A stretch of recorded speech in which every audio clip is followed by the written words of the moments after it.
Yung bawat minuto na, bawat araw na nandito po ako. And number one po, kagaya nga na sinabi ni Coach Albert, no, sobrang, ano nga, ang mga nagustuhan ko is unang-una po, after ko pong marinig yung 5-minute video, no, ng ating pong Live Good, nakita ko po yung pagkakaiba niya talaga sa iba. Pero ang ginawa ko, talagang pinag-aralan ko po siya at inalam ko, sobrang na-excite ako at pagkapadala po sa akin ni Coach Carolina ng kasi sabi ko dun kay Coach Eunice, paano ko magjo-join, no? Just a few minutes lang po na pinadala sa akin yon, talagang nag-join na po ako kasi ang dami po niyang pagkakaiba.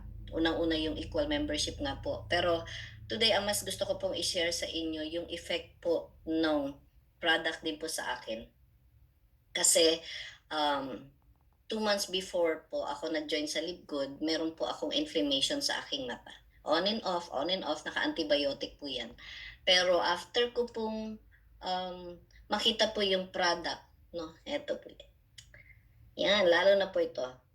Brand promoter po talaga ako ng Factor 4 kasi may exciting po na uli na nangyari kahapon.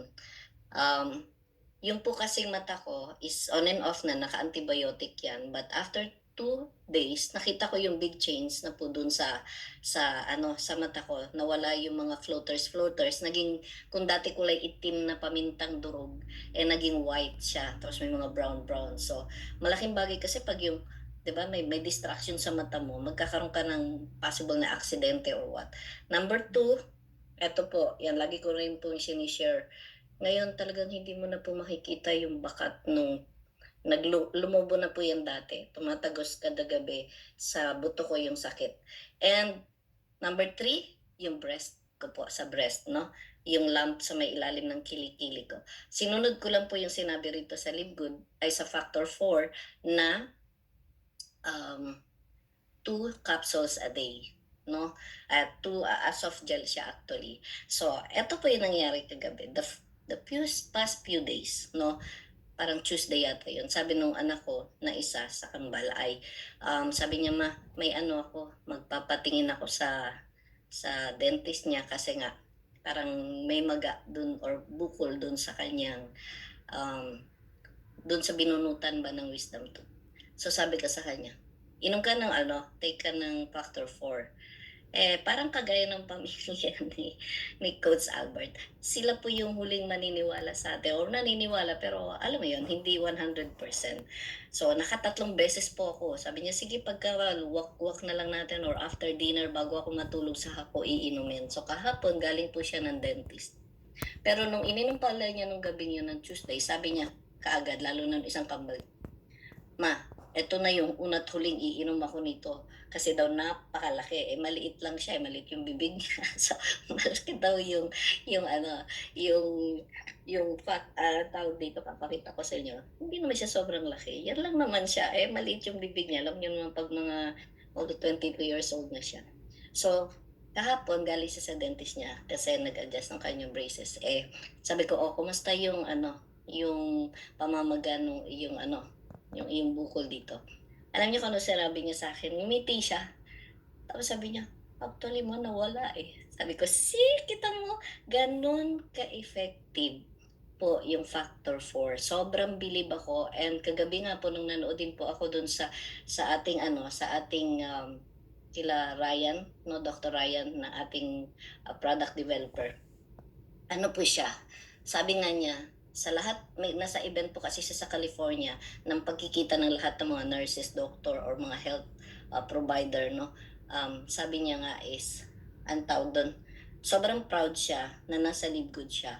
Kasi yung bawat product po natin, doon po sa mga nandito na, no, meron po nga, sabi nga ni Coach John kanina, is meron po tayong certificate of analysis. Hindi po yan pinapakita ng iba. Samantalang sa atin, sobra pong ganon sila ka-confident at totoo at tunay po na dito sa atin is may transparency.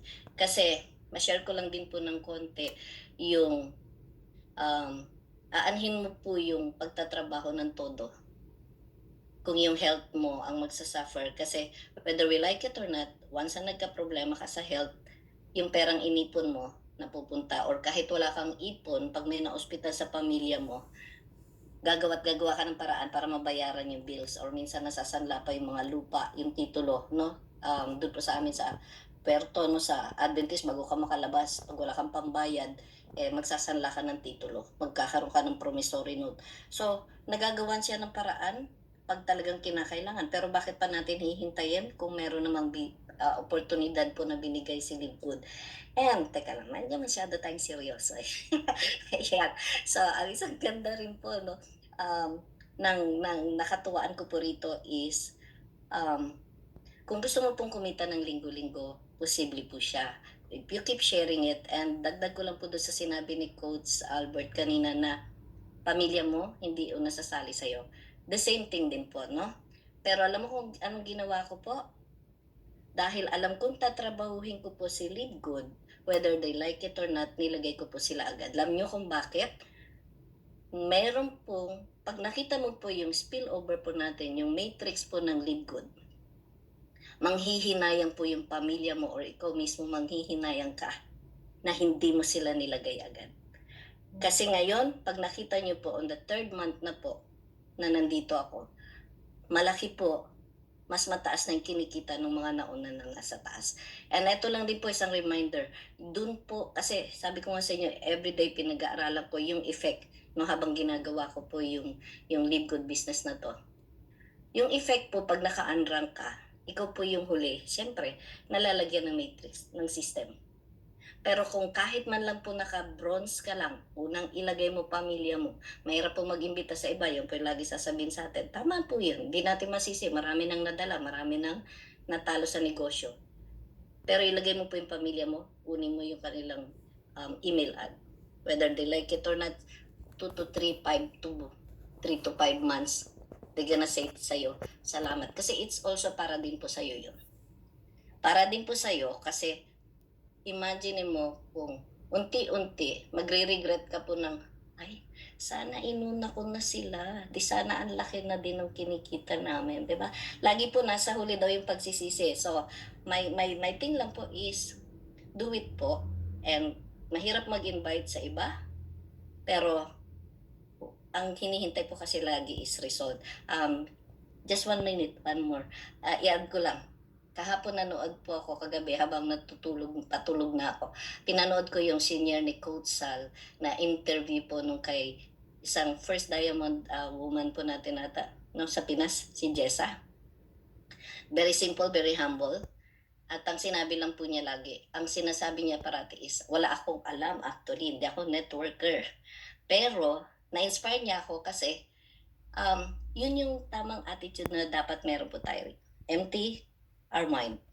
Para every time na ma-attend ka ng Zoom, ako parang bihira lang yung aking absent na rito, is lagi kang nabibigyan ng knowledge or kaalaman or um, sharing or may napupulot ka laging learning para po ipagpatuloy ang negosyong to. At kahit dayo mo na siya, she never stops.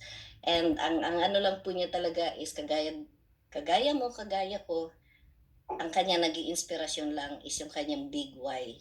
Ganon din po sa akin. Ang big why ko po, to stay healthy, na hindi ako maging pabigat sa pamilya ko. And at the same time, magkaroon ng financial freedom. Sa tagal ko na po nagtrabaho nasa Pinas at maparito sa US, hindi pa po ako kumikita ng kagaya ng kinikita ni Coach Sal na ngayon. At yun po yung inspirasyon ko. Yun yung inspirasyon nating lahat na maabot din po natin yun. Pero hindi po natin maabot yun pag hindi po tayo nag-keep inviting people. Kasi this is a people's business. Pwede ka mag-antay, pero matagal yon, maiinip ka, bibitaw ka. So bakit ka bibitaw? You just have to share this. Share this to other people para hindi lang po tayo ang uunlad, pati din po sila. So, yun lang po. God bless everyone and love you all. Yan. I love you all.